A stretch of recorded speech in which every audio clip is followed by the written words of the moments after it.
এই পৃথিবীতে মানুষ অনেক কিছু অর্জন করে, কিন্তু অনেকেই ভুলে যায় সব কিছুর ঊর্ধ্বে একজন আছেন। মানুষ ভাবে তার জ্ঞান, তার শক্তি, তার অর্থ সব কিছু, কিন্তু জীবন, শ্বাস, সময় এই সবের নিয়ন্ত্রণ মানুষের হাতে নয়। উপরে যিনি আছেন তিনি সব কিছুর অধিপতি। তার ইচ্ছা ছাড়া একটি পাতাও নড়ে না। মানুষ যদি প্রতিটি এই সত্য মনে রাখত, তবে অহংকার কমে যেত। অন্যায়, হিংসা ও প্রতারণা অনেকটাই দূর হতো। মানুষ একে অপরকে ভালোবাসতে শিখত, সত্য ন্যায়ের পথে চলতে সাহস পেত। আজও পৃথিবী টিকে আছে ঈশ্বরের অসীম দয়া ও ধৈর্যের কারণে।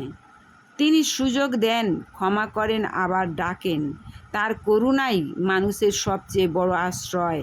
তাই আসুন, অহংকার নয়, বিশ্বাস নিয়ে বাঁচি, মানুষকে ভালোবাসি, সত্যকে আঁকড়ে ধরি।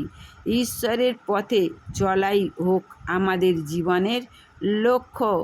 মানুষ নিজের সাফল্য নিয়ে গর্ব করে, কিন্তু সে ভুলে যায় প্রতিটি আশীর্বাদের উৎস একজনই, উপরে যিনি থাকেন।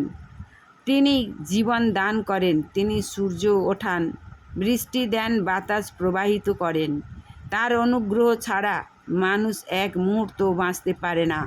তবুও মানুষ তাকে ভুলে নিজের শক্তিকেই বড় মনে করে। যেখানে ঈশ্বরের ভয় থাকে সেখানে অন্যায় কম হয়।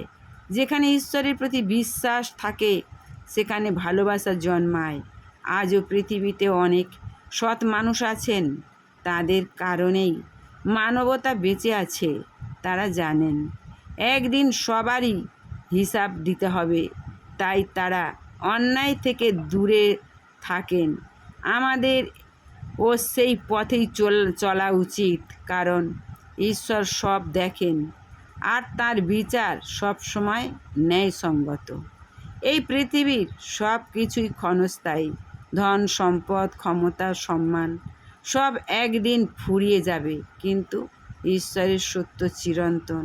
তিনি মানুষের হৃদয় দেখেন, তিনি বাহ্যিক চাকচিক্য নয়, অন্তরের সততা মূল্য দেন।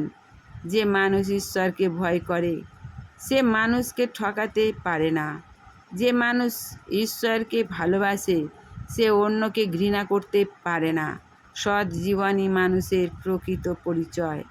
ঈশ্বরের দয়া ছাড়া কেউ নিরাপদ নয়, তাই প্রতিদিন তার কাছে কৃতজ্ঞ থাকি। ভালো কাজ করি, মানুষের উপকার করি, সত্যের পথে চলি, তাহলেই জীবন হবে অর্থপূর্ণ, আর ঈশ্বরের আশীর্বাদ আমাদের সঙ্গে থাকবে। ভালো থেকো, সুস্থ থেকো, সুন্দর থেকো। সাবস্ক্রাইব, কমেন্ট, শেয়ার দিয়ে নিত্য নতুন ভিডিও সঙ্গে রাখো, আর ভালো লাগলে ভালোবাসা দিও।